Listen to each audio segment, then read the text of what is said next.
Greetings, and welcome to Two Balls and a Mic. We are here after the first game of the 2023 season for your San Diego Loyal, defeating Detroit City FC 1-0 in the home opener at Torero Stadium. A goal by Jackson Simba Kazansu. We're going to go ahead and get into it with Alan Underwood. We're also going to go ahead and talk about San Diego Wave and what they have going on as far as preseason, ? We have FIFA ratings for them. We may start a Chaos FIFA career mode with the San Diego Wave. We also had Lauren Brisky, goalkeeper for San Diego Wave, coming in last week. We'll talk about all about that. San Diego soccer still on a roll. We're going to go ahead and have a upcoming game in commentary very soon, so stay tuned to that. Champions League, Chelsea is going to win the Champions League. Like I said, anything else in Europe is absolutely just mute. It's irrelevant. Other than that 7-0 beating from a couple days ago.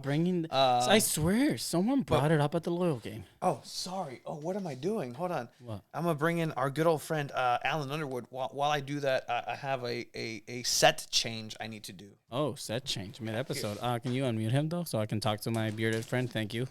I like your beard better than Tony's. Oh, thanks. Beard. Set change? Okay. Yes. Set change. I do want to point out that it was not me who brought that up. No, it was someone in 109 and during the march I was walking. I couldn't catch who it was, but I just heard 7-0 and I was like, fuck you, whoever you are. Yeah. Like, I don't because appreciate that. I think I've been pretty respectful as a fan that when you've had a bad day at Manchester United that I care about you enough to not rub it in. I appreciate that.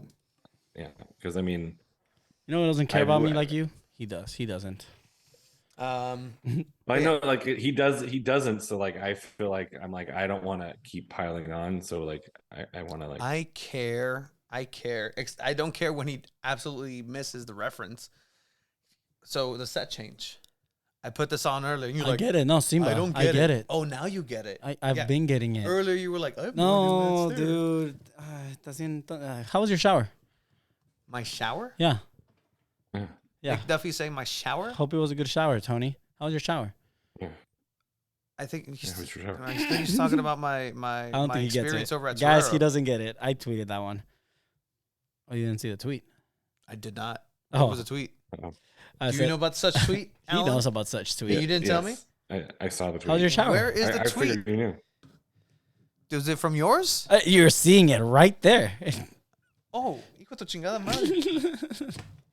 You had, all right, update starting with this episode a bit later due to Tony taking a shower. And then you quoted that. Oh, shit. I blindly quoted that. I'm like, okay, that makes sense now. But yeah, so we are back at Torero Stadium. We do have the footage of what's going to end up being the vlog coming on up. Some really cool stuff with some new equipment, some new babies, some equipment that I was like, oh shit, it's misting, wet and rainy. Oh, yeah. We figured it out. But ultimately, again, very thankful to be part of the media coverage in a regular season of some professional soccer. I do want to just preface this by saying that I know that we have words and just thoughts that may be controversial to some individuals, and that's very okay. Everybody's entitled to it, outside the club, inside the club, and around the club. But one thing that I will say is that I am thankful for the club, San Diego Loyal, for allowing us to be once again credentialed in our totality, something that wasn't the case for other teams. And I know that's a big point of controversy over in the USL. If you just want to quickly just touch on that, Alan, just how lucky we are to be credentialed, even though we might drop something like Ronaldo Damus has been signed by San Diego Loyal about 2 weeks ago. And it is what it is, but I mean, we're very fortunate here.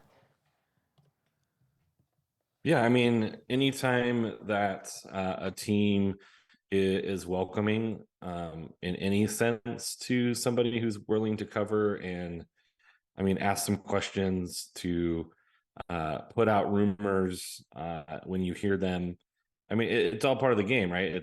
They want to keep the message as close to the vest as possible, and everyone else is trying to figure it out before it's a reality, right? That's like part of fandom, right? That's why the draft is such a big deal. That's why the transfer market in soccer is such a big deal. It's people trying to figure things out before they get announced, and it's kind of a fun gig. And then a screenshot here, a Google search there, and things are out of the bag. But it's super fun, and I really, the way the team has embraced the concept of people like us covering the team has been nice. I have been fortunate to see a couple teams do it pretty well, and I've heard of some other teams that maybe aren't as welcoming. So it's always nice that a team is willing to open themselves up in any kind of way to any kind of coverage that isn't produced by that said team.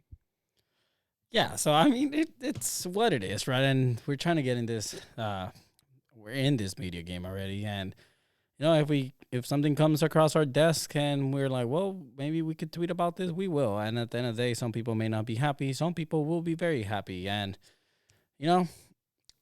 it's always a rumor until the club itself confirms it. So that's what it is. Unless it's Fabricio Romano, that guy would just confirm anything. But Tony went away to take another shower, and that was a fast shower. Look at him. Fast shower. Look at him. Tony takes fast showers.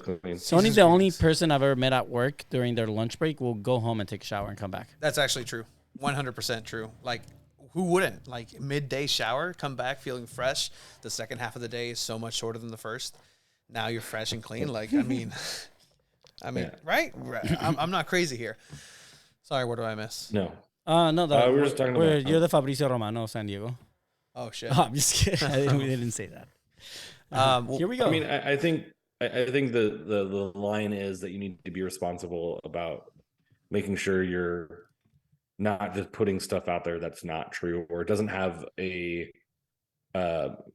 at least a thought or some research behind it, right? It's not like we're pulling names out of a hat and quoting rumors that maybe aren't necessarily heard from multiple sources or stuff like that. Like, I mean, there are going to be some rumors that you get wrong, but this one was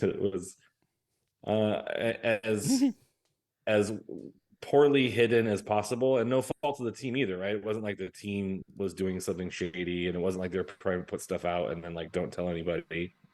But it was there were some things that were published places that let some cats out of the bag that you hear that stuff, you're going to talk about it because it's exciting, right? Like, the team can't expect fans to figure out something like that and then not talk about it, right? It's not like it's bad news or it's terrible. It's like you're signing the playoff MVP from 2 years ago. People are gonna, even if it is a rumor, people are gonna want to talk about it because that's how excited they are and the prospect of having a player like that on your team. I mean, it's exciting, as you said, and I mean, people were just chomping at the bit because that answers a big question of the offseason, right? Like, where are these goals going to start coming from? Where is this production going to come from? Because you have Kyle Vassell, you have on the media packet that we get, which is still very impressive. Before each match, it kind of details exactly who the history of this team is and the top scorers, not just from last season, but like just in general. Like, one of the top scorers are not necessarily 1 2, but Kyle Vassell and Thomas Among. It was 1 2. It is 1 2. It was 1 2. Yeah. Yeah, especially with this last year, right? I mean, to me, all time, but you lose a lot of that, and I don't know if those questions can necessarily be answered in the first game. But adding Damus, right? Damus. Parlez-vous français? Is France? No sabo. Ronaldo Damus? But definitely should electrify the offense a lot more and create that competition with Conway, right? If Conway's going to be your go-to, this man right here coming in just kind of gives him a run for his money as well. He's going to have to start for and earn that starting position as well. So it's exciting to see what we're gonna get to see from this player. I mean, as you can see this 5 hours ago, 2 weeks ago. Yeah, I like that. Read the full story here. It's not clicking because it was from a while back. But in any case, that's still a player and an asset that hasn't necessarily joined. He was at the stadium. I know there were some sightings of him. We saw him down at the field talking with Nate, right? You saw him. Alan saw him. Oh, Alan saw him. Sorry, Alan. But you saw Yeah, him he talking. was he was hanging out on the hill for a lot of after the match, and then he was talking to some folks, and then he dipped out. And for the most part, he had his hood up. So like people were like, "Is that who is that? What is that?" And then, yeah, I had a chance to see him, and someone pointed him out to me, and so he's here. He's in San Diego, which is kind of the new news, right? Like he wasn't before, and so he's here now, and so you're just waiting for league and federation approval, and that's good because I know there were some visa issues in the past, and the team being able to figure out how to navigate that is, I think, one of their strong suits apparently. And they were able to navigate that situation with him and for him, and he's now in the United States, which is great. Like that's step one. Now he's probably going to take some time to get into the system, so we might see him sooner rather than later. But I wouldn't expect 100% Ronaldo Damas right out of the gate. But he's such an enormous talent, and we saw what he's able to do in the playoffs. Essentially, he's like a guy where you're never out of a game, right? If it's tied, if you're down a goal, you still have that outlet to win the game, right? We saw that with Phoenix with Danny Trejo this past weekend, where they were kind of outplayed for long portions of the match, and then Danny Trejo pulls something out, a nice ball through, and all of a sudden they're stealing a point where maybe they wouldn't. So that's the kind of talent we're dealing with, and something I think San Diego has been missing in the past is that guy that you never feel like you're out of the match. Like Kyle Vassell was a little bit like that, but I don't think quite the same level if Damas can play the way we've seen him in the playoffs 2 years ago. Yeah, I mean, he's exactly what you're saying. And then you're adding him to a team that you have Alejandro Guido. You have Nick Moon that can also I feel like that duo right there is just going to terrorize defenses. And it's going to be scary to play San Diego Loyal when it comes to once they solidify a very good, consistent lineup, which is kind of what I'm hoping Nate Miller does this season. But let's talk about this game, right? They play Detroit 1 and they win 1-0. It's very big of you to move into the game without mentioning how hungry you were. I was very hungry at this game.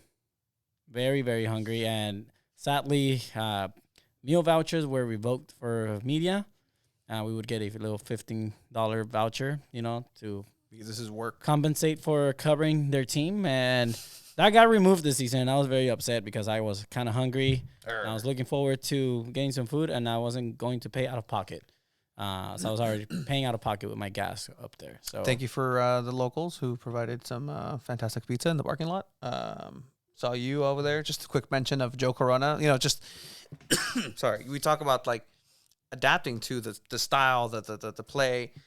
Sometimes adapting to the route to your locker room. Alan, you were very silent, as was I, when Joe Corona came down the steps in by the parking lot. And just kept walking and saying hi to everybody and high-fiving. And I was like, wow, like, this is a good guy. This is a good guy, Joe Corona. And then I think, was it you who told him? Like, hey, where are you going? Or somebody told him. Somebody told him. I thought he was just being a nice guy and saying hi to everyone in his first home game. Like, he was like very like, hey, what's up? And then someone was like, are you looking for the entrance? And he actually was. But yeah, so he finally made it in there. Guido was one of the first ones to say hi. The parking lot was like just in general, just a good family aspect coming back to Torero. So that's something that was very, very, very nice. But again, talking about the game, right? We had the first lineups of the season coming out. New font, new everything, new style for New. this season because obviously it's a brand new season. But let me pull it on up because it's right here. What do we think of this lineup, gentlemen? We had Koke on goal, as expected. We had a 3 center back line with Kyle Adams, Evie, and Simba. Do we expect this with Stoneman out, right? Simba starting over him? Yes. Who else?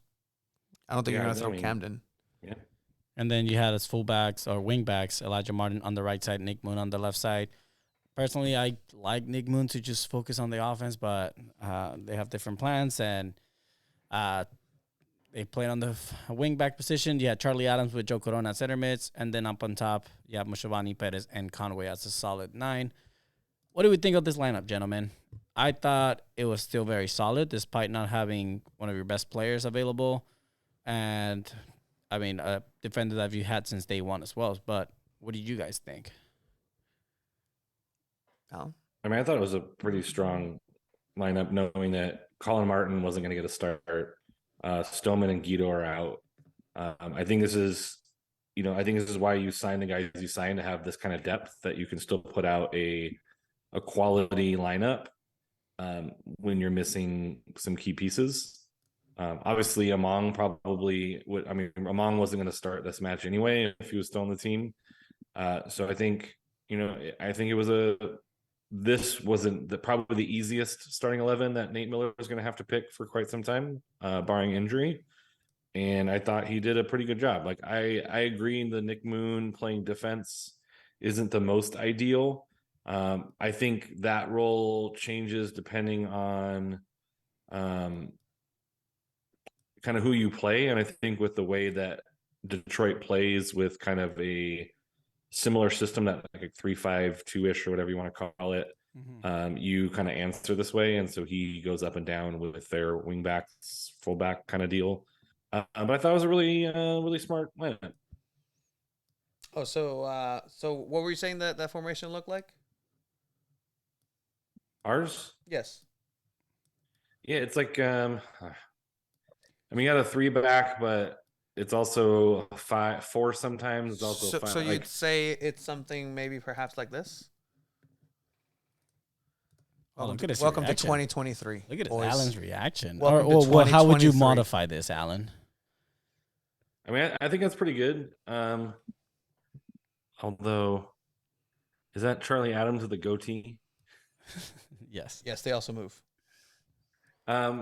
Yeah, and I think what was interesting about this was Adams and Corona were both able to move forward, and I think Colin Martin usually stays home a little bit more, and Adams likes to drift forward. But I thought this setup really allowed the two midfielders to kind of push forward in a way we haven't quite seen. But yeah, I think that was. You like this, don't you? Are you trying to make like a Christmas tree? Is that what's going on here? Yeah, it's a directional Christmas tree, a tactical Christmas tree. Wait, move the ball.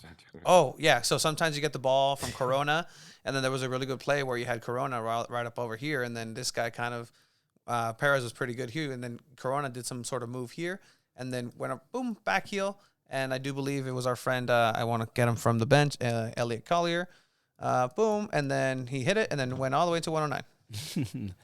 Obviously, Colin Martin didn't get the start. He had a knock. He wasn't 100%, so you're not really going to start him if you're not 100%. So Perez gets the start, right? And I thought, again, I agree with what Nick's saying on the comments. I thought he had a great game as well. He's very electrifying. And in tight spaces, he can just kind of juke out the players, break some ankles, and that goes back. Alan, you were telling us at the game, back to his MASL experience, right? It's a tight space. You kind of like make space from nothing, and it's going to be exciting to see what he can offer this season. Yeah, I quickly asked the question. I think it was the kit release. See, I'm still messing it up. Kit release party. I was like, we saw Landon Donovan go from the outdoor game to the indoor game and kind of struggle at times with the intricacies of the indoor game. Mm-hmm. And so I was asking him, like, hey, what's it like transitioning back to the outdoor game? Playing with LAFC, playing with DC United, and basically was like, there's not a huge difference. In fact, the indoor game has helped me with close control, has helped me with my footwork and ability to get out of tight space, like you're talking about. And I think that was on display pretty well this match, where he was able to, you know, play his way out of a couple different defenders with that close control. Obviously, it's a different ball, but I mean, the technique is there, the skill set is there, and he's going to bring a very unique approach to, if you're playing a less expansive side who's going to sit back and play kind of a low block against you. He's going to be the guy you're going to want on the pitch to be able to break down, take on defenders, beat a couple guys, and open up some space for his fellow players. But I was really impressed with Perez. 100%. And I think that's kind of what we talked about for those who did see a little bit of preseason in that LMU game. I think of when he came on and on that far left, not necessarily far left side, but inside the box on the left side, he'd have those close quarters interactions with the ball where he knows how to be shifty. He knows how to be squirrely with the ball and just use his footwork in a very tight space and not even create plays, but that's going to create contact. That's going to create chances for any type of free kicks. Because again, if you look further into the season, right, is he really going to be a starter game in, game out? I don't think so right now, just based out of necessity. I think that's what, it dictated for him to play and get some playing time, much like Kazanzu, right? Simba Kazanzu. Where, if it wasn't for a red card, maybe he's not getting that start. And so you're starting to see like, okay, this depth that people keep talking about from the club is maybe here, where you have the quality of players where you're going to have a battle in training. You're going to have people going back and forth and battling for a spot in positions. And I think Adrian Perez really has shown that fire, at least in preseason, at least in this first game, to be, again, the word is desequilibrante in Spanish. It's almost like the loss of equilibrium because of how shifty and how crafty he is with the way that he plays. And that's something exciting, right? We've seen flashes of this with Tumi Moshabani in a couple of seasons. In this first season, like he'd run through the entire team, but maybe made the mistake of not passing, maybe not shooting, maybe taking an extra touch. Second season, he kind of tightened that up, and then he's kind of fallen off from that prime. He's still the top scorer, but I think somebody like Adrian Perez coming in and really slotting into that Toomey role where Loyal have had is going to give them different looks, especially later in games. And if he makes a case for being a starter, then go for it, because I don't think Evan Conway necessarily cemented himself as that number 9 that we've kind of been told. Again, first game. Yeah. And circumstances surrounding him, right? Maybe you have Guido. He has a little bit less defensive work to do because Guido gets the ball in the midfield and hounds the ball, gets the ball back and sets him up. But I don't know what you guys think about Conway. I said it a lot last season, right, where I did like him coming off the bench a lot more. That's because we had Kyle Vassell up on top. But I do believe there are some players that play better coming off the bench and can make a bigger impact like that. And I mean, professionally wise, like worldwide, Chicharito's a perfect example for that. I think coming off the bench, Chicharito's deadly, whether it's for Mexico, whether it's for Man U, whether it's for Real Madrid, wherever he played. And I think Conway kind of resonates to me in that way, where coming off the bench, I mean, he was just scoring a lot of goals, and he scored a lot of important goals. And you saw his speed would kill defenses when they were already tired. So can he step up and become a starter? I think he can. I think he has that potential. But we're going to have to, I mean, it's very hard to judge based on the first game of the season. But when it comes to already like week 6, week 7, that's when if he hasn't gotten at least 2 goals already, 3 goals from your main striker, you kind of start saying, okay, where does this leave him? Does it leave him on the bench coming off as a sub, or is he going to still be a starter? Yeah, I mean, looking at some statistics, I think Simba has a lower goal per minute. He averages around 200 minutes per goal, and Evan Conway is at 230 for last season. So something to think about. Maybe starting Simba. No, Simba on top. Heard it here first.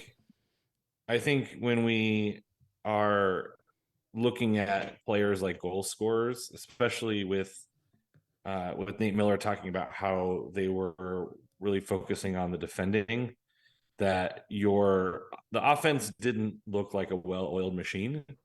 And so if the build up to Conway is still kind of working its way out, then we can't expect Conway to like bail them out. I thought he wasn't as good of a target man early on. I thought he kind of came into the game when it came to that, as far as being a target kind of escape option, but also kind of holding up the ball. I think he's going to learn part of that game.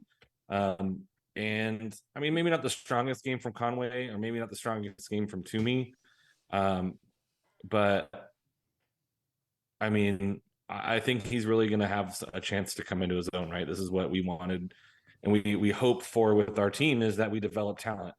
And so time will tell, and I think we should give Conway, like you said, a couple games to really kind of see how the system progresses early on in the season. No, I think that's one of the stories to follow here, right? Is, he's being poised as the 1-for-1 replacement for Kyle Vassell, the number 9, right? Like, not necessarily play style, but the goals will come from this individual. I mean, the great graphic right before the game or in the morning was the Eminem show cover with Evan Conway in there. So that's really cool. And if you're going to give the backing that way, then hopefully that he's able to bring those types of results, which, by the way, shout out for that graphic. I know I talk a lot of shit for Loyal, but that was a good graphic. Shout out to the one who came up with it. Doesn't get a lot of props from me usually, but shout out. Trumpet playing. Did you like it, Alan? Was it perfect? You were in awe. You were as I was looking at Mr. Mayor. He said that's an expensive trumpet. That is one expensive trumpet. Yeah. I mean, I thought he did a pretty good job. I'm not like super well versed in that style of music, so I can't tell you if it was like authentic in any sense of the imagination. But I mean, it was good. Anytime you play solo by yourself, it's pretty nerve-wracking in front of a large group of people. Yeah. And just like sports, live music has mistakes in it, and there's a little moment in there where he kind of hit one of his notes, but he recovered really nicely. And I mean, I've seen full on like the orchestra of Paris trumpet players make mistakes like that. So like those things happen in live performances, and it's how you recover and come back, just like we expect our athletes to. And I thought he did a good job. My only criticism was he was wearing the wrong shade of green, and I was told kindly to stop talking. Yeah, you were told to shut the fuck up by one very prominent individual of the front office, who shall not be named. High-ranking member of the high-ranking member. Rumor. Muito bem, você, presidente. Facto. Às vezes é uma pessoa muito graciosa.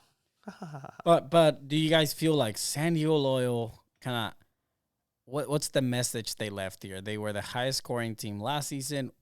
They win 1-0. They get a clean sheet. They only had 6 clean sheets last season.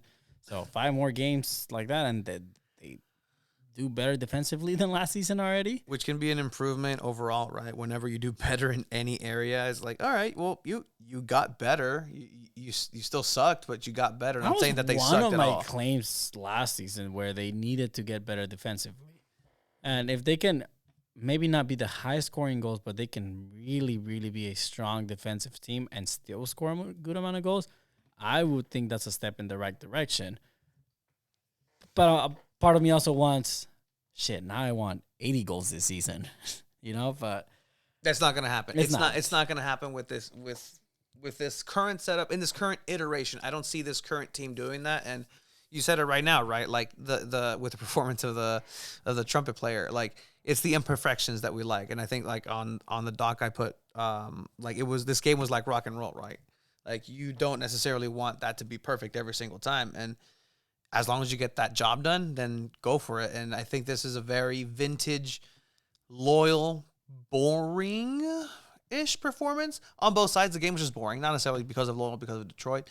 There was just not a lot of offense, not a lot of back and forth. But it's one of the games where if if Nate could have had it any other way, I think he would have loved it to go this way. You get the 3 points, you get a clean sheet, you get a victory, and you move forward. And you don't think about that game anymore. You have Phoenix coming up, but there was areas where, it could have been improved. Elijah on the right. I don't know if you were completely happy with Elijah on the right, Alan. I mean, I thought that he played okay. I think he's really.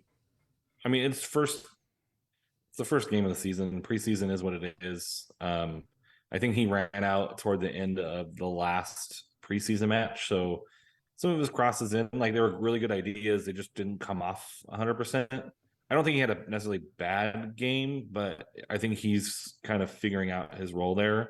I mean, as far as the game's concerned, sure, maybe a little bit more possession. They still managed 14 shots. Only 4 of those were on goal. 6 of them were blocked.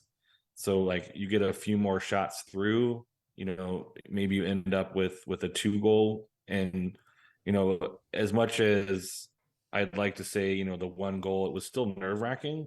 But I'm happier with a 1-0 victory than like a 2-1 against the Los Dos last year to start off the season. Like, I think keeping that clean sheet was really good for mentality's sake, for the team, right? Like, that was the one knock. And if you can keep against a, slightly unimpressive, we took so many shots from outside the box. I mean, the shots from outside of the box were crazy from Detroit. They were just trying to shoot whenever they could because it didn't seem like they could get into the box, which speaks to kind of San Diego's like team defense. There wasn't really any. There was like that one shot that really kind of tested Koke Loader's right, but you have to be happy with the defensive output in this match to not give Detroit a ton of stuff to look at. And they had to revert to shooting from long distances. And even some of the ones that were inside the box were like right by the half circle, half moon part of the box anyway. So I think you have to be happy. I think you need to keep an eye on whether the offense improves and the defense holds over time. But I think I would be happy with this performance. Sometimes slightly boring to get started is better than 3-2, 4-3 chaos where, everything's sloppy and the defenders aren't defending. You know what I mean? Like, the fact that you have to score 4 to win might be super exciting, but it's also like some of the best played games are sometimes the most boring. Yeah, and you have to keep in consideration, like, can they keep this up? So their next upcoming game, Phoenix Rising, they tied 1-1. They have a very special talent player, Danny Trejo. What happened there? How good is Phoenix now with Danny Trejo? I mean, you mentioned to us before that it's a complete different team. It is a Sunday afternoon game. Ruh-roh.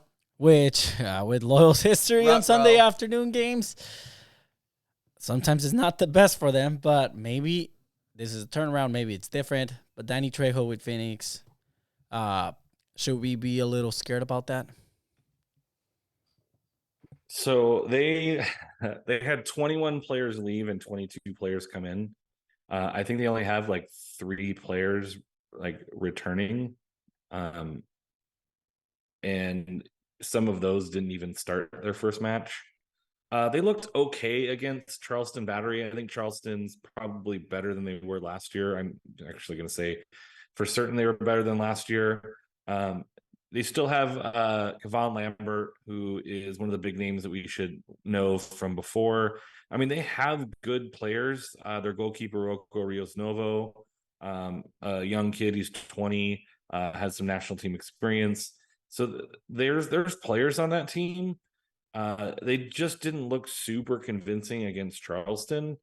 But, I mean, you're essentially starting over again, so there's not going to be that strong cohesive unit. I think Phoenix was lucky to get out of Charleston with a draw, but I think that's what a guy like Trejo does, is you have these special moments where a couple of really talented players can put together one really good ball movement, and all of a sudden the game's tied. Phoenix looked a little bit like early San Diego, where it was a lot of possession, but not really a lot of threatening action. They only managed 5 shots against Charleston, which, I mean, Charleston's going through their own. Ben Pierman came in, and they're going through their own transition. So it's really hard to kind of tell where exactly they are. They're still a dangerous team. I still think they're, mid-table playoff team right now. So it's going to be a test, right? Phoenix shows up to San Diego and plays them really well. There's that history there. It's kind of head-to-head. They're kind of even historically. But I think they're going to be another good test, another step up from Detroit. I think Phoenix is a better team than Detroit. So it's going to be a step up, which will be good. And hopefully we can catch them early. It's wild. We play them Within 2 weeks, right? on the 19th, and then we play them on April 1st to kind of, I think we're opening up their stadium. Yeah. And then we don't see them again. So it's very much like a couple years ago where it's, hopefully we're catching them early before they really get going, and we can get 3 and steal a couple points on the road, and then put them in the rearview mirror and not have to worry about them until a possible playoff matchup.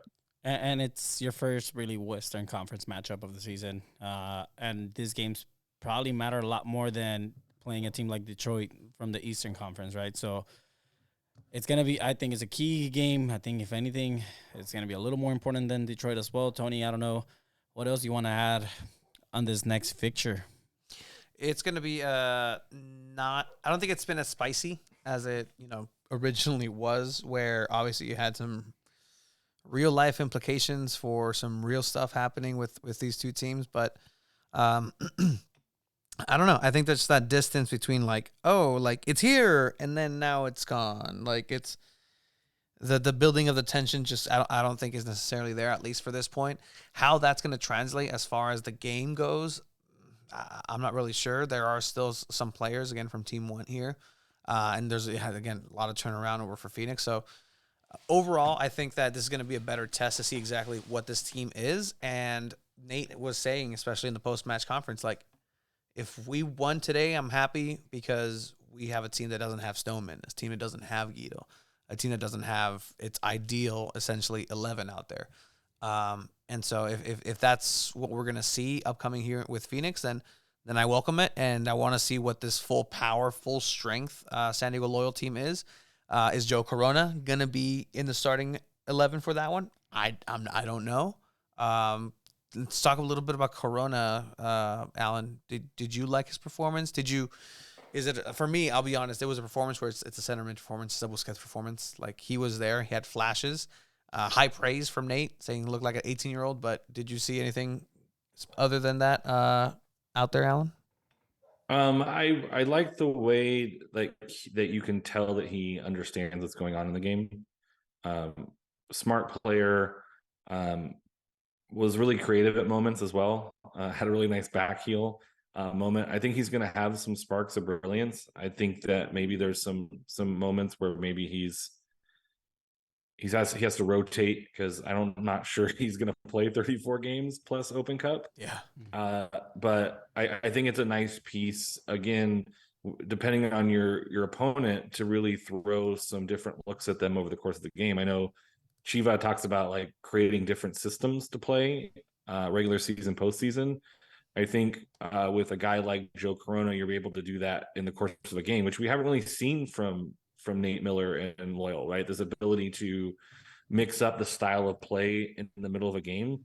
I think a lot of times it's one system, but I think having those different pieces where you can leave a midfielder in and be more attacking with Joe Corona versus a Colin Martin, I think it opens up some possibilities to add some more wrinkles. Looking at average position, usually Colin Martin is behind Adams, but they were kind of averaging midfield, right in line with Moon and Elijah Martin. It was literally it almost looks like a circle with Joe Corona and Charlie Adams in kind of the middle. And it kind of looks more like a 3-4-3 kind of lineup, with Perez dropping a little bit further back and Moshe Bovani floating higher. And Joe Corona is kind of right there in the middle. And so it'll be interesting to see how he plays, if he plays with Guido or not, which would, I think, add a different wrinkle in. So I think there's just you have a similar lineup, and you just have, it's like different pitches in baseball. You want to go a little Yeah. bit slower, you want to go a little bit faster, curveball versus a four seamer. And I think what Joe Corona showed this weekend was an ability to play in a similar style, like a similar formation, but mix up those players and how you play in that system. What did you think, Chiba? You saw him out there too. I think it was a good performance. I think it's important to know that he's not going to be your main guy. He's not going to be the difference maker. He is going to facilitate the play for a lot of other players, and that's always been his role throughout his whole career. He's never really had the pressure of being the go-to guy, and I hope that's not really the expectation here. And I hope fans realize that as well, where he's not going to be the leading scorer. He's not going to be the one, like, I mean, he's probably going to be the one taking penalties. He scored a penalty during preseason, if not two. So, which if we get some penalty calls, he'll definitely be taking them, maybe away from Guido, but or Charlie Adams, because Guido would miss some penalties. But I think it was a solid start. Yeah. Obviously, they won the game. He played good, and it'll start looking better as games go. I'm fairly confident as well about that. I think they managed the game well towards the end as well. Like, Nate was very happy about that, how they closed out the game. Defensively, they did look pretty solid, and we'll see how it goes against Phoenix. It is going to be a tougher game. So, again, I love that the season started, because as games start going, we'll start saying, okay, this isn't working, this is working. So I'm very excited for this. But yeah, Joe Corona, solid start. Some people in the comments, obviously we just showed the shots on target. It was a little bit more shots for Detroit, but again, the meaningful shots and just the, if it's a low scoring game, then you'd hope that there is just conversion when it comes to the little opportunities that you do have. And so I think that's what happened, especially in that corner where eventually Jackson Simba gets himself the second goal of his San Diego Loyal career. I know there's been just debate on as far as like how, it was the first goal, second season, this season. We were kind of informing some of the people in the media that also weren't fed. But I mean, it's a great look, especially for him. And I have really high hopes for this team. The team aspect, like I think it's going to be the best team perhaps that they've had. Does that translate to goals? Does that translate to victories? Hopefully, I don't know, but I really like the core of individuals and players that San Diego Loyal has right now. And I mean, just the way, and I think he's a good kid. Jackson is a good kid, man, and everybody came around him and just embraced him, and everybody was just elated that he got that score, and I think that it meant a lot for him, and it meant a lot for the squad, especially just the morale of it. Just a little behind inside baseball, right? We had Jackson Simba post game, but he's still learning English, right? Mm-hmm. And so I think we saw him just get a little pep talk. Also, he was the man of the match, but he couldn't drink alcohol, so they had to kind of circumnavigate that. But you saw Nate, which got a shout out from Nicholas Murray on the USL website about a celebratory bottle of water, which I thought was quite funny. Hell yeah, they got creative over there. But yeah, he was getting a pep talk from Nate, and it's like, hey, you know what? Just answer the questions and just do you and have fun, and really a coaching moment, not outside of the pitch, in general. And I think that there's a really good player in Jackson, and we'll just see how he develops here in the season. But ultimately, I liked it. By the way, I asked you this on the vlog, but you saw the uniforms on the field. You saw the kits on the field, Alan. Did they look as you'd hope, as you'd wished, better on the field than they did? I will tell you what I told you then. I thought they looked better on the pitch as a team versus they're not. I don't think they're the fashionable, I'm going to wear these out to like hang out in. I'm not a fan of those when it comes to that, but I thought they look really nice on the pitch. I thought the white numbers were really stark and really classy looking. with the white shorts. Although I'm not a huge fan of white in general. I did think it looked really nice. The socks have some cool, like, it's almost like a mustard yellow to them more than an orange. It's like, or maybe like a brick orange, if that's even a color. Yeah. It was like this deeper orange color that looked really nice. I liked them in person on the pitch, particularly when they were facing away from us. The stripe is fine, but I really like that green color. The contrast of the white is really nice. And so next, I'm really looking forward to seeing the road ones on the road. Although we get to see the green ones one more time, I think the orange and green will look really nice. And so I'm looking forward to seeing that on the pitch too. But I thought they looked fine. Some of the comments rolling in, Nick saying, loved how confident the center backs seemed to be on the ball while under pressure. There was a great play by Ebby, did where he moved the ball away from danger and carried it out of the box under pressure. Something that I do think we'll see a little bit more of is just how technically good Ebby is, because he's an imposing dude. Like, he is built. Like, that is a brick wall of a human being, and just being so nimble on the ball and just playing really well in that little triangle again with Elijah and Colin sometimes is going to be interesting to see. But also, again, yeah, I mean, is it still rivalry? To be honest, it's still a rivalry. To be honest, there's still quote unquote history behind going against Phoenix. I'll agree with that. Again, I know somebody, I think it was Jason, was asking about Perez starting over Colin, and just Colin had a knock and was dealing with that, and has been dealing with that since preseason. So obviously, keeping him safe for the second part, getting some minutes in there. A lot of substitutions at the end. Blake Bodley getting some minutes. Collier, I think was the pronunciation, right? Was it Collier? That's what Nate Abarea said, Collier. So sure. All right. I think we have He went to the Kyle Vassell School of Finishing, though. did get a one shot on there. But I mean, overall, under pressure, the team had substitutions. Cameron Riley also came in, and so that's kind of where I was like, maybe that's a little bit too much time to just throw a lot on there. But everybody held it together, so props to them. I'm not a big fan of like 4 substitutions at once. So we'll see. But yeah, I mean, they closed out the game well, man. They got the win, which is important. It was a sellout. Announced a sellout. What did you guys think of the atmosphere? Did you guys miss it? Did you guys like everything you saw? So there was go for it. Go ahead. No, you go for it, please. I was gonna say there was a couple moments in there where being on the field, you didn't notice how much space like a Tumi Moshabani had until the crowd really got behind it, and it was like they were starving. I think they were starving for more goals, but they really bought into the play on the pitch, right? And I think this is one thing that we talked about before the match, is the crowd really understands the game state and understands when things are bad calls, when things are like not really going well, but also when there's reason to be excited and try to push the team forward.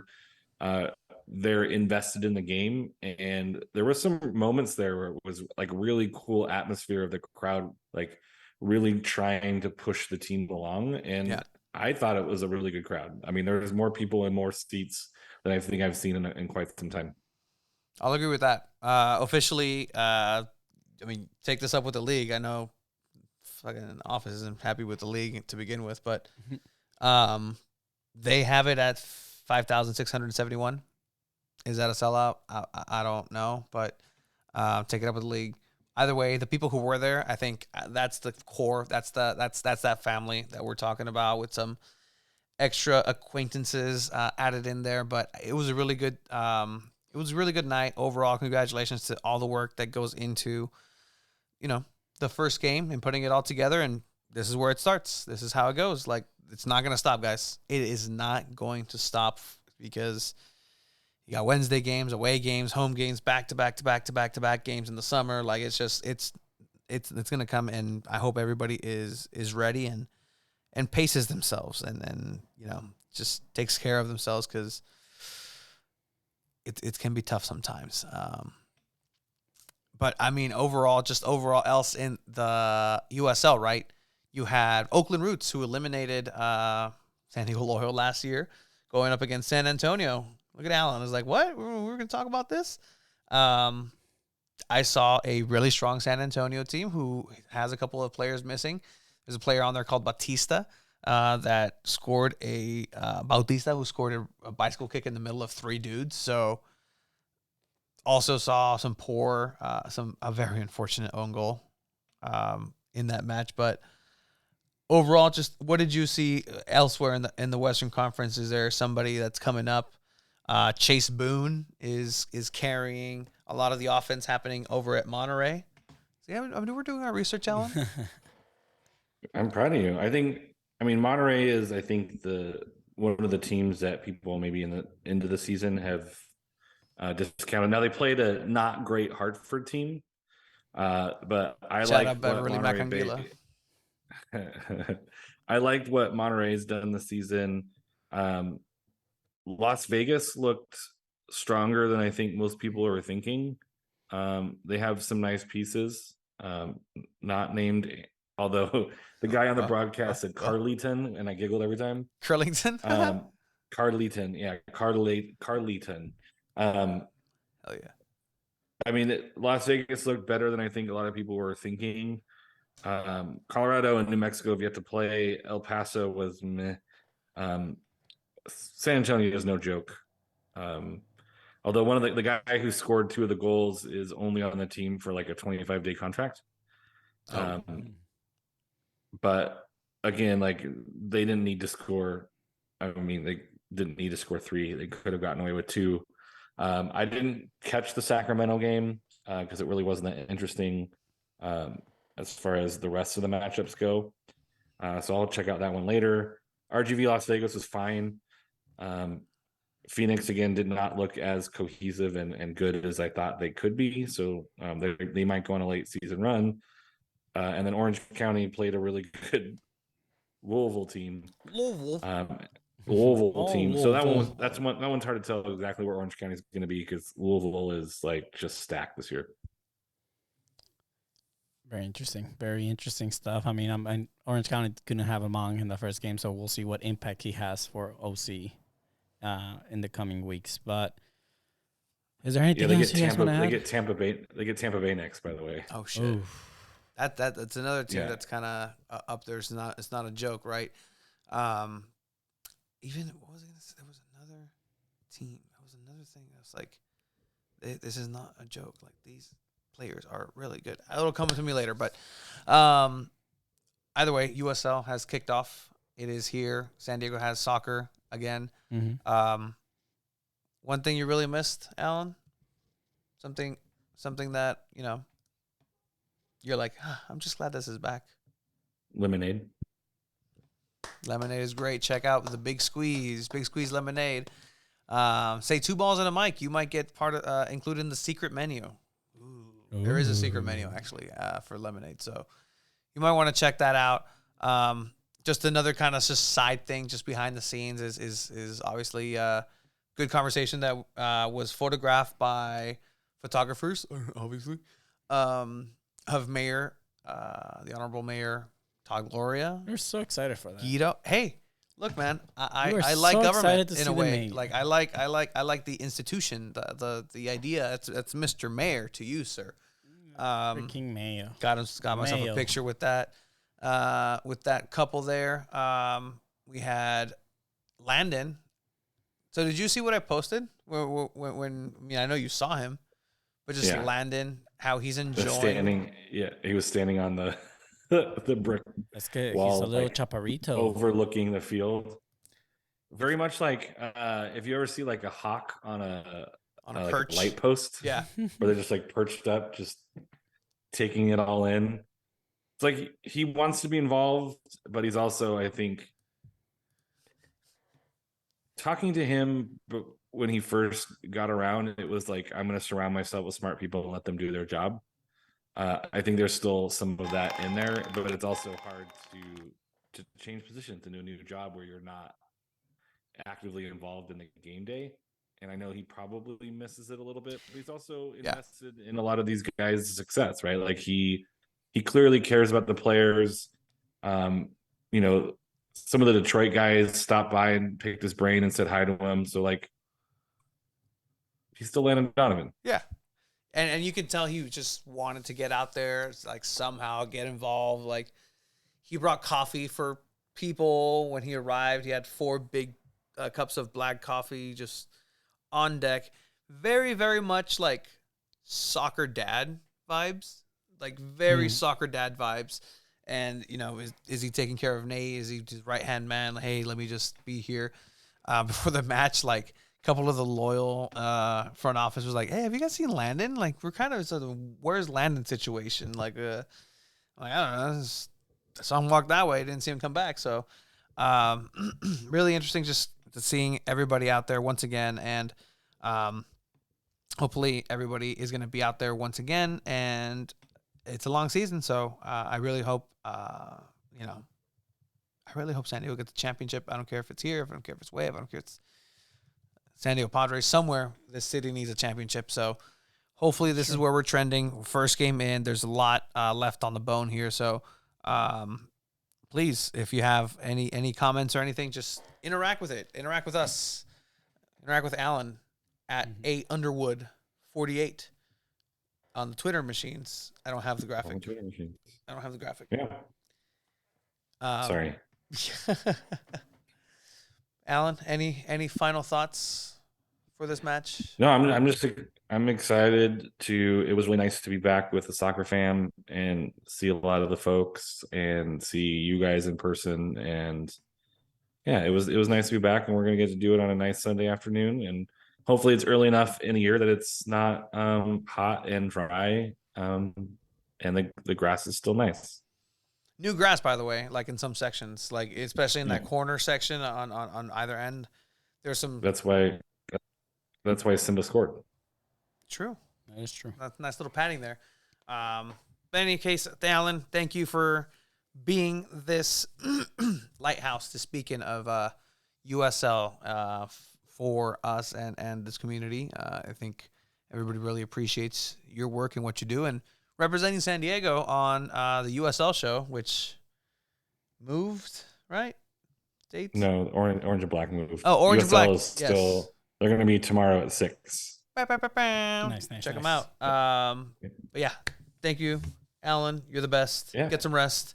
Daylight savings is kicking everybody's ass. So see you Sunday, Alan. The worst. It's the worst. Bye. See, I did it now. Bye. Well, that's the end of the episode. No, I'm just kidding. Let's transition over. Let's talk about Sockers real quick because we need to give them more love because we do have upcoming another Spanish game this Friday. Because we're employed by them. March 17, 7:35 against Monterrey Flash. Flash. It's going to be going to our regular work. What? You good? When is that one? Friday, 7:35 p.m., March 17th. No, okay. Come on, boys. You've been knowing this. Yeah, keep going. Yeah, Friday, March 17th. Make sure you're there. Say hi to us if you see us.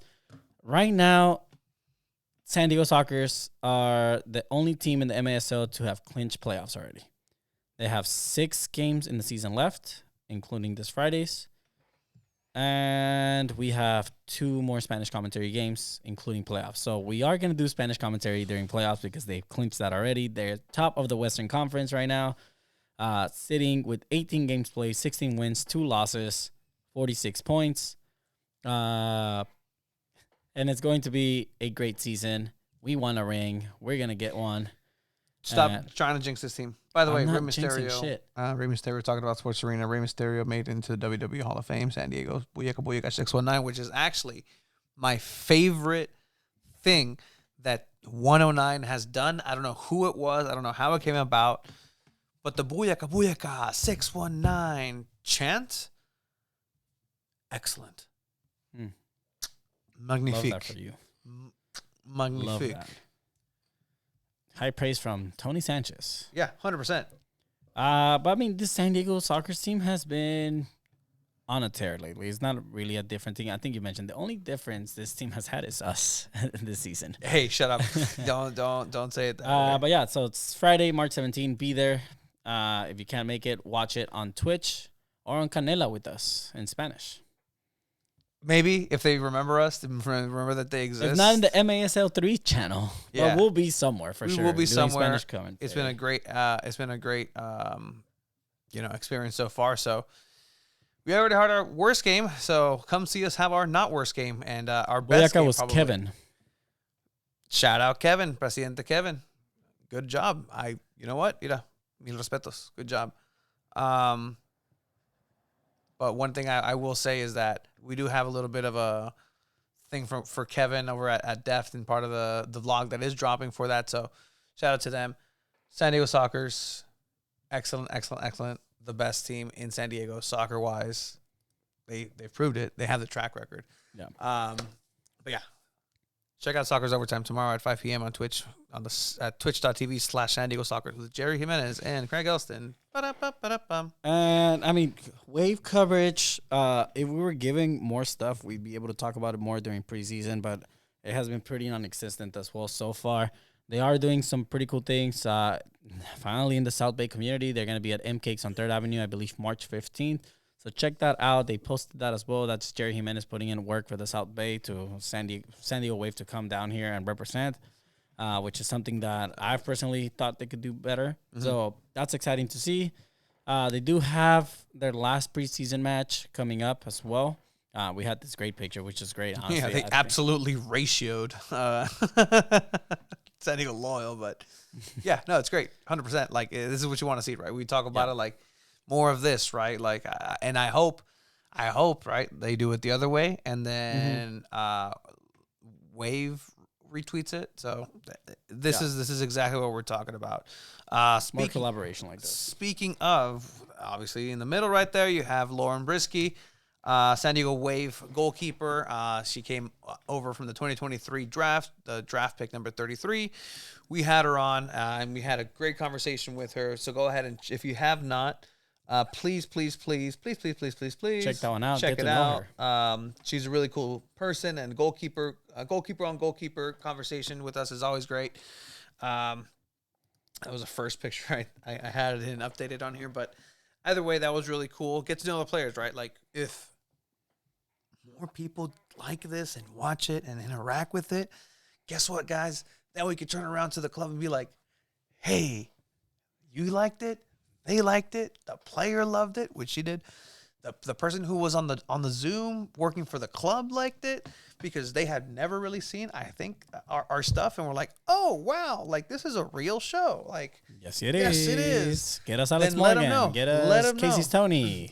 Naomi Gurma. Let's get Abby Dahlkemper. Ask her why she hasn't played. Obviously injury, but get all those players over here. One more thing for Wave though is and I'm actually really, really excited for this. FIFA has released the ratings for the NWSL portion of FIFA. We have the highest at a 90, which is here in San Diego, which if you really think about this in context-wise, that's huge to have the best player in FIFA rating in your backyard, right? You obviously have a couple other players here from San Diego Wave. Kaylin Sheridan, who's at 85. You have in the top, top something, top 20. You had Van Egmond also rated 82, I believe. 82. Naomi Gurma, 82, which upset a lot of people. Rookie, but I mean, you make the finalists of MVP and defender of the season. You kind of want to get a higher ranking, and a little bit of a bump. Like she could easily be at 85 to start. For sure. And then, I mean, not talking Ultimate Team, be that dynamic player. I mean, she's the starting center back for the U.S. Women's National Team. You would think she'd be a higher rating, but again, you're going to have a blast with this because you love playing career mode and just making a complete hassle of it. You create chaos in your fantasy, and your morale in your teams are always very low. See, the morale of the team is very low. You know that impacts on how you play the game, right? Like, yeah, no, 100%. I still win the league, so shut up. Yeah, what are you playing, semi-pro? Hey, legendary, homie. All right. Easy. Oh, world class, homie. What's harder than legendary? Estúpido. Está fácil, güey. No me ganas. You can't beat me. You've never beat me. Right? Yes, I have. You have never beat me. Yes, I have. I will beat you. You have never beaten me. Okay, let's settle it then. Let's play. Let's settle it. Look, you've had offers here too, like Midori Kazumi. saying, Chiva, let's do a bet for Chivas versus America game. Loser pays for lunch at the next Loyal game. Dude, I already have that bet with someone at the next Loyal game, so I'm not betting twice. I can't eat 2 lunches, that's why. Yeah, no, I really we can, give and you the voucher, but we don't have the voucher. We don't have any more vouchers. You can thank people for that. Yes, we have a PS5. Midori Kazumi. I don't have PS4 or PS5. Xbox. Yeah, you're disgusting. So I haven't touched my Xbox in months, but no, we keep touching yourself. But in any case, you said no. Oh. But yeah, man, that's local coverage that we have so far. Yeah. All kinds. But ultimately, again, it's up to you guys to watch, retweet, Also, send. Also, going back to Loyal real quick, make sure you check out after the games. We're going to be doing the post-game conference live on Teams. Teams? No, what is it called? Oh, dude. On Spaces, Twitter Spaces. I'm thinking Microsoft, but Twitter Spaces. It throws a little intro music while you're waiting at first, which is pretty cool. But yeah, definitely check that out. It'll be the first thing coming out. And then a player that they'll give us. And then the audio wasn't that bad. It'll get better. It'll get better for sure. Can score goals. It wasn't his best game today, but it's his first game of the preseason and of the season. And it's a journey. You know, what we are right now is not going to be what we are in 2 months or in 6 months. So it wasn't his sharpest game, but it wasn't anyone's sharpest game. Check that out after the games. It's something that we're going to start doing. So pretty cool. I know some people really liked it. So something new we're trying as well this season. But and that, is there anything else you want to throw on for locally? Local soccer, I guess we have Rayadas up 5-0 with the Christina Birken Road hat trick. So it's technically local. So shout out to her. Still doing it out there. So really good stuff. Local, I don't think anything else. Let us know in the comments if you have anything else. We are going to be doing UPSL San Diego Internacional commentary once again. These guys, since the beginning, have helped us out. And if it wasn't for them and getting the reps with them, we wouldn't be with San Diego Soccer. To be completely honest, and getting paid for doing what we essentially do there too. So thank you for that. San Diego Internacional, your girlfriend's favorite soccer team, will be coming back with Keith from the hangar as the head coach. Yeah. That's going to be really interesting. That's going to be very cool. Really cool to see. But yeah, so other than that, guess what? I told you, Champions League. Go on your little rant. Go for it. Play your little music. Go on your little rant. Oh, I can play a little music. My team doesn't play Champions League, so let me enjoy your little rant because your fucking team won. Congrats. So congrats. As I predicted, as I had said, Chelsea are going to win the Champions League, and the first step is obviously moving past this Borussia Dortmund team that honestly has some really interesting firepower, some really world-class players. But guess what? This lineup is made for winning. Last time we won it, Frank Lampard spent quién sabe cuánto dinero, how much money on a team that he couldn't manage. In Pokemon, you had Ash Ketchum, who had a Charizard, but he couldn't control it because he didn't have the badges. He didn't have the experience to control such a powerful Pokemon. Now, Potter, I don't know what he turns into in the Champions League, in the league, whatever, get relegated. You'll still make the Champions League because you're going to win it. With this lineup, you have Havertz, Joao Felix, Sterling, Chilwell, Enzo, Fernandez, Kovacic, James, Cucurella, Koulibaly, and Fofana. Finally getting some minutes in there with Arrizabalaga in goal. I mean, what more firepower do you want? Young firepower. Sterling is a little bit up there, but that midfield is very well balanced, and they really did prove it with this game against Borussia, who, you know what? They got a little unlucky. There was a penalty call. Havertz missed the first one. The defenders came into the box. Mm-hmm. Yeah, it had to be retaken. You got to retake that. People were like, "Oh no, Chelsea!" Nope. We've seen this before. We've seen these calls go the other way, especially in the Stamford Bridge, maybe against a Barcelona or two. But cool. That goes in. Then we come back. It had to be Havertz, and at the end of the match, it was a moment of satisfaction for me because I knew I was right, and I knew that I am right and will continue to be right. Chelsea is winning the Champions League. No, dude. I mean, I'm still willing to say no, but You're willing to say no? yeah, no, you guys are not gonna win it. I know that's what I said last time, and you guys won it, but Literally, yeah. I really don't think it'll happen. But yeah, congrats, Chelsea, moving on to the quarterfinals. Happy you. Can't wait till you guys are kicked off in the quarterfinals. But also, Bayern Munich eliminates PSG, Messi, Mbappe, Neymar out. I mean, Neymar's out of the season already. Done. But yeah, dude, I think Bayern Munich are real candidates to win it this season. They're scary to play against. And then, tomorrow, what do we have tomorrow, right? We have Porto versus Inter. That's going to be a good match. If aggregate is 1-0, Inter is leading that one. You have Man City versus RB Leipzig, still 1-1, so that's kind of up in the air, but I think we know what's going to happen. RB Leipzig just I'd be down for that. Is that the end of Pep Guardiola for City? That's embarrassing. It has to be. He moves on, right? Yeah, he has to. Yeah. There's nothing else for him to do. You failed at winning the Champions League with Bayern Munich. You failed winning the Champions League with Man City. I mean, at one point you're gonna move on. Maybe it's not that easy. Maybe not everybody can beat Tuchel. Maybe not Messi everybody hasn't can won be... the Champions League since 2015. Yeah, but he's won a World Cup. Yeah, he's fine. Yeah, he's fine. I mean, he's chilling out now. He's out for this time. for this time. Yeah. Napoli, Eintracht Frankfurt. That's going to be also on Wednesday. Napoli's the freaking dark horse in this Champions League. They're really good. Are scary good this season. It's exciting to watch them play, especially once they reach this quarterfinal. Because you're still gonna have some weaker link. I mean, you have Benfica, who still, scored 7 goals against Brugge in 2 games. A Benfica team without Enzo saying, "Better Chelsea, no hay pedo. We're still gonna freaking see you in the quarterfinals," which is gonna happen. You guys are gonna end up facing Benfica. Watch and the Enzo Fernandez revenge tour or Benfica revenge tour. It's almost written already, right? Yeah. Milan onto the quarterfinals as well. So yeah, and then you're gonna have either Man City or Leipzig. Real Madrid, Liverpool. Can Liverpool come back from a 5-2 deficit? They've done it against Barca before. Can this Liverpool do that against Real Madrid? I never like to rule out Real Madrid.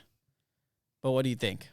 You think they can? I find it very difficult for them to do that. Yeah, no, I think this fixture is done as far as who moves on. Real Madrid is going to be fine. Liverpool, I mean, they're capable of scoring the sum of 5 plus 2. Vete mucho a la verga. Are they not? No, fuck you. They Whatever. scored. We're done talking about that, man. Inter Porto? I like Inter. I like Inter too. Yeah. That would be 3 Italian teams in the quarterfinal. Italia. That's interesting. The resurgence of Serie A. Interesting. Yeah. So yeah, if nomás that llega Memo happens, Ochoa and everybody. Okay. So you would have Milan, Inter, Napoli. Mm-hmm. From England, you would have just Chelsea, Man City, if Man City pull it through. From Spain, you would only have Real Madrid. Portugal, you have Benfica. And then Germany, you have Bayern. So it's a very diverse quarterfinal. It's not very... You have more teams from Italy, where normally you have Premier League teams on there. You have La Liga teams on there, so... It just shows the class that Chelsea has to still be amongst these giants. You won't be there next season, though. We will, because we're going to my gosh. My Champions gosh. League. They are the special ones. They're going to win the Champions League. But yeah, in any case, that's what we have for Europeans. Man U's won their Europa League round of 16 game 4-1 against Real Betis, and that's a good comeback to play like this after losing against a team that kind of got destroyed. Mm-hmm. But if we go Premier League, right, I don't feel like we haven't had enough time to talk Premier League or cover it as much because we've been focusing a lot of loyal and a lot of, it takes a lot of energy, honestly. It really does. To be able to keep up with the Premier League, but we still want to be able to talk about it. Maybe we won't break down games like we do for Loyal, Yeah. but we still can talk about table updates, where teams are at. So let's look at the Premier League table right now and see where Arsenal stand. Still top of the league. And I want to Top. kind of ask you, and let's Top. talk about it. Top. Can this Arsenal team cause damage in the Champions League? It'll be the first time in a long time they go to the Champions League. Do you think they end up pulling through and win the Premier League? I don't want to admit it, but I think they might, and I really think it's that belief that they have at this point, that momentum that they have. Man City, if they get eliminated here, they'll start focusing on the Premier League a little bit more, and then they can come back in because, they still have, I think, another meeting with Arsenal coming on down. But if we look at Arsenal and what they have coming in a bit, they have, Sporting. They're still on it. Europa League? Yeah, they tied. 2-2 in the first leg. I mean, you have dangerous Liverpool, which I won't say, but I heard has a very strong attack. If I speak, I get in trouble. April 26th, Man City against Arsenal there, so that's going to be an important one. Newcastle, and then obviously just into it, right? Like against European finalists, Champions League finalists, Chelsea on April 29th. That's going to be a very important set of fixtures there. But, I mean, it's still anybody's game. Can they do it? I think we're going to that April 26th game is against Man City is when we're going to find out. Factor. Yeah, I mean, they're still 5 points clear unless they drop points against one of the easy games that they're supposed to have, quote-unquote, easy games. Then City can go right ahead and steal it. If City don't win anything this season, I do think they part ways with Guardiola. That's bound to happen. Same thing with Jurgen Klopp, right? If they somehow don't make a comeback against Real Madrid and they can't qualify for Champions League, I think they part ways with Klopp as well. And it's Ten Hag saying eras come to an end. And unfortunately, they do. Bring one of them to Chelsea, please. Just fire this. Who would you rather take, Klopp or Guardiola? That's a really good question, but I take Guardiola. Ooh, interesting. I take Guardiola. I think he would. Man, because he creates a change that's just. I don't think he would stay in the Premier League. I think he'd go national team. No, va a regresar a Sinaloa. ¿A Dorados? Dorados. Wow. And he's going to. Los va a sacar, los va a ascender. Ya que va a regresar el ascenso, los va a ascender. Van a quedar campeones de Liga MX. Liga MX, if he was to go to la Dorados. Conca Champions. La Conca Champions contra Loyal. Contra Loyal. Simón, güey. Guardiola comes to coach Loyal. Wow. Chivas América. Chivas América. Ay, ¿cómo empezamos? Las Chivas. So, to talk about Chivas real quick, they have been a disappointing team since their championship run in 2017. Again, we talk about Chivas, and if you know about them, you know the history. The only team that plays Mexicans on the field in the whole league. Last season, arguably, we played a player that played for the nation of Peru, but he was still technically Mexican. Whatever, moving on from that. They face América, and this is called the Clásico de Clásicos. Yeah. Which is the biggest rivalry game. I would put a top 5 rivalry matches in the world. The derby of derbies, right? That's exactly what this that translates is. to. Boca River. This is Boston Yankees. This is Liverpool Man U. Yes. Yeah, this right. This is Mexico US. This Exactly. is Coke versus Pepsi. This Exactly. is So Skittles versus M&Ms. the way the teams look like right now, Chivas just came off a loss on Friday against Puebla, which was very surprising. Puebla not the strongest team, but Chivas are going on a really good run right now where they have 6 wins, 3 draws, and 2 losses only. Right now, it's the first loss they have as an away team in the season, pretty much coming to the last stretch of the season. They sit in 4th place right now with 21 points. America sits in 5th place with 20 points, just 1 point behind. So we've been used to Clásicos being, you're playing for passion and this and that, and it's always an entertaining game. Whether Chivas is in last place and America's in 1st place, it's always an entertaining game. Yeah. It's the first time in a while where this could define a spot in the Liguilla for them, right? So, are you okay? Yeah, I'm fine. Oh, okay. So it's exciting that it finally really means something. Like, Chivas want to be able to not have to go to repechaje, which is, how do you say repechaje in English? Wild card. Wild card. So, yeah, you want to avoid a wild card play. You want to finish top 4 to just go straight into the quarterfinals. And this game is going to be a very key game for them as well. I think Chivas can pull it through. They're playing at home against America. I don't know. Are you excited for this game? Are you even going to watch it? You haven't been keeping up with Chivas. I haven't been keeping up with Chivas. I'll watch a good Clásico. Is it going to be a good game? It's going to be a great game, It's going to be a good game? I think it's going to be a very, very fun game to watch. Something I hate is just like a boring. I think this game is bigger than Barca Real Madrid. I'm kidding, but it's up there. In theory, a lot of ways, yes. you're not wrong. It's up there. It is up there.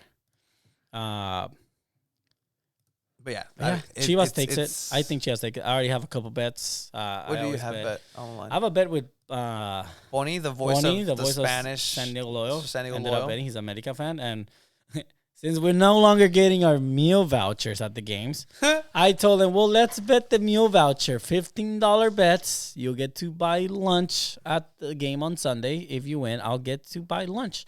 Bitch, honestly, if he wins, I'm... Did you call him a bitch? No, honestly, if he wins, or if I win...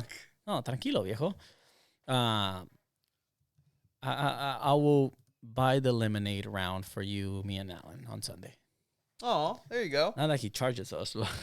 Wild card. Something that we do have. Thank you again for those of you who have stuck around. We have a lot of fans who are still listening here for fans of Two Balls and a Mic. No es cierto.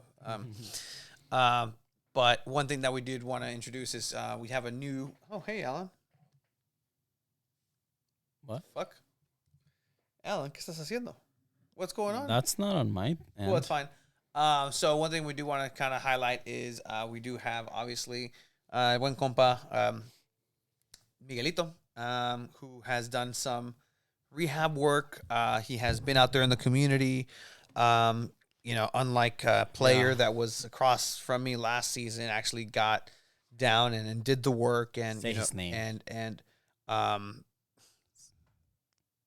vampire.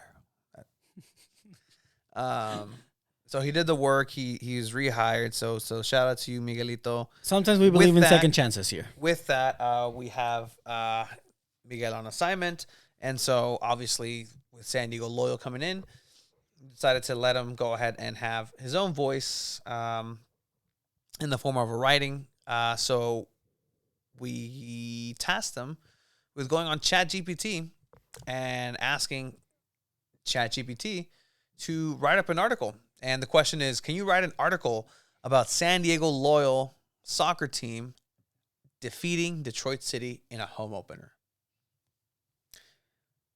What follows is a cogent-ish article, and we'll see how our friend Miguelito and ChatGPT did. The San Diego Loyal soccer team, a professional soccer player based in San Diego, California, made an impressive start to their 2023 season by defeating Detroit City FC in their home opener. Hell yeah, we're starting off awesome. The match was played at Torero Stadium on March 11, 2023, and was an exciting encounter that saw San Diego Loyal emerge as 3-1 winners. Okay, you got 90% of that. All right. The San Diego Loyal came into the game with a lot of confidence, having enjoyed a strong preseason campaign that saw them win 4 out of their 5 games. Is that accurate? Is that accurate? Maybe. I mean, okay. We wouldn't know because they don't post. They had a lot of confidence. All right. Their new coach, former United States international goalkeeper Tim Howard. Oh, Tim Howard. Rumor. Our sources say that Tim Howard, former goalkeeper, U.S. men's national team goalkeeper, international, Tim Howard is soon on his way to San Diego Loyal to depose Nate Miller. Unless it's Tim Howard this whole time and just like Scooby-Doo's it. Oh, damn. Who was it? That would be it's interesting. old man Tim Howard. Tim Howard had assembled a talented squad that was eager to make a statement in their first competitive game of the season. All right, Timmy. Sorry, Nate. The San Diego Loyal started the game out on the front foot with their attacking players causing problems for Detroit City's defense. Okay. They took the lead in the 20th minute through the defender Alejandro Guido, who slotted the ball past the Detroit City midfielder Alejandro Guido, who slotted the ball past the Detroit City goalkeeper after a great build-up play from the home team. I don't know if you remember this point of the match, but I must have been taking a leak or something. But here we go. When you went to the bathroom, but yeah. I mean, I missed a lot. Alejandro Guido, who definitely played this game as well.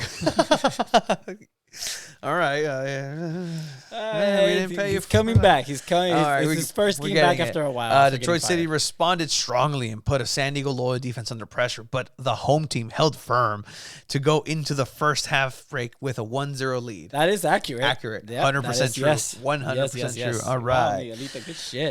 In the second half, the San Diego Loyal continued to dominate the game and doubled their lead in the 60th minute through striker Charlie Weehan. Who? Charlie Weehan. Who does he play for? He is an American. He's 24 years old, and he plays. Born in Orange County. He plays Real Monarchs. at Real Monarchs. All right. So breaking news. for San Diego Charles Allen Weehan, Charlie Weehan, a member of San Diego Loyal. All right. Continuing with Charlie Weehan, the goal came after a fine move down on the left flank where Weehan finishing off a slick passing move with a composed finish. So it sounds like he passed it to himself. Yeah. Good shit. All right, dude. Yeah, great. I mean, sure. Damus who? All right. Detroit City tried to mount a comeback, but their hopes were dashed when San Diego Loyal scored their third goal of the game in the 75th minute. Ooh, that's very Nice. quick succession. This time it was forward Rubio Rubin who scored and Comes making back. it 3-0. Bow, bow, bow, bow. Let's go. Rubio All Rubin right. comes back to San Diego Let's Loyal. go. GM. Wow. By the way, this is like the San Diego Loyal, Layol. Rubio Rubin coming back. Congratulations, Richard Fields, Ricardo Campos' multiverse compatriot who secured Rubio Rubin. Nice. Detroit City did manage to pull a goal back in the dying minutes of the game through midfielder Sirius Sadie. Sure. But it was a little too late. Too late as the San Diego Loyal held on to a secure 3-1 victory. The San Diego Loyal players and fans are understandably delighted with the result. Oh, they're all Nice, just that's very good pleased. words. Yeah. Hey, how was the game? I'm delighted. Delighted. I'm delighted we won. Which sets them up nicely for the rest of the season. Oh, shit. This one game for the rest of the season. Yes. Coach Tim Howard praised his team's performance, saying, quote, "I thought we played really well today. We showed a lot of character and played with a lot of intensity. It's a great start to the season, but we know there's a long way to go." Honestly, very well answered. yeah, not too dissimilar to what Nate actually said at some point. The San Diego Loyal will be looking to build on this impressive victory when they take on Orange County FC in their next game, while Detroit will be looking to bounce back from this defeat when they face FC Tucson. All right. I mean, I'm glad you're back and you're trying. I appreciate that. Maybe next That's- game the that's article fair. will be even more accurate. Miguelito, good shit. you're saying balls plus bots, 2 balls in a bot? Yep. All right. Guido was at 109. Yeah, he was. That was going crazy over there. But he scored in this game. To Man tell of you many how talents. impressive this A is, man of many talents. he was celebrating the Guido. goal. He was about to score. That's amazing. Amazing. Good preseason start, but only 2 goals in the last 2 games off of PK and the center back. Are you guys concerned? Who will be your guys' opinion that will be a top goal scorer of the season?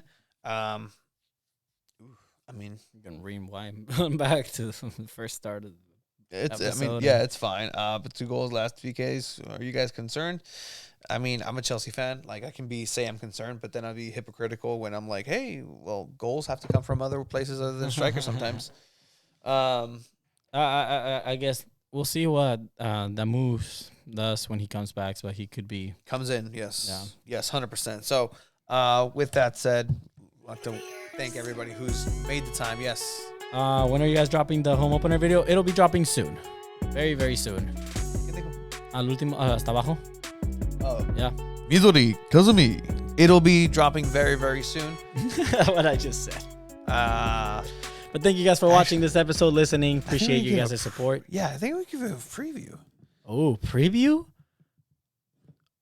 Are you showing the intro? Yeah. Oh, little preview for those of you who are still here watching. See or no? The music. ¿Qué Because it's a live stream. Oh yeah, no, don't do it, because it's a headache. It's a headache. All right, you 'Cause guys then are we just have gonna to have cut to it wait. The song is inspired by the Till I Collapse and spitting this rap song. What you feeling? Yeah, no, it's a headache to. Had they cut. lost, I would have put us the sadder song. Sing women, sing fun. Play it. What? The song.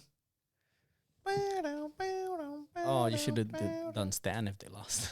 Yeah, I mean, no, put it on. Put it on. We'll play. We'll play out this way. Thank you for everybody for joining us. Oh, you know. Number one, San Diego podcast. Def, just keep going. Anytime I look in the mirror, That gets copyrighted because it's so spot on. Can be clearer. He put When the mute. time goes on. You'll have to see the video. You can't play the video with it on mute. It won't be the same. You guys will love this video. Tony has been working really hard on it. Thank you guys for watching, listening. Make sure to tell your friends to subscribe on YouTube. Appreciate you guys. It's actually worked. So thank you And for your we have other videos dropping this week as well. So, laters. We're doing a San Diego Loyal jersey giveaway very soon. Stay tuned. Ooh.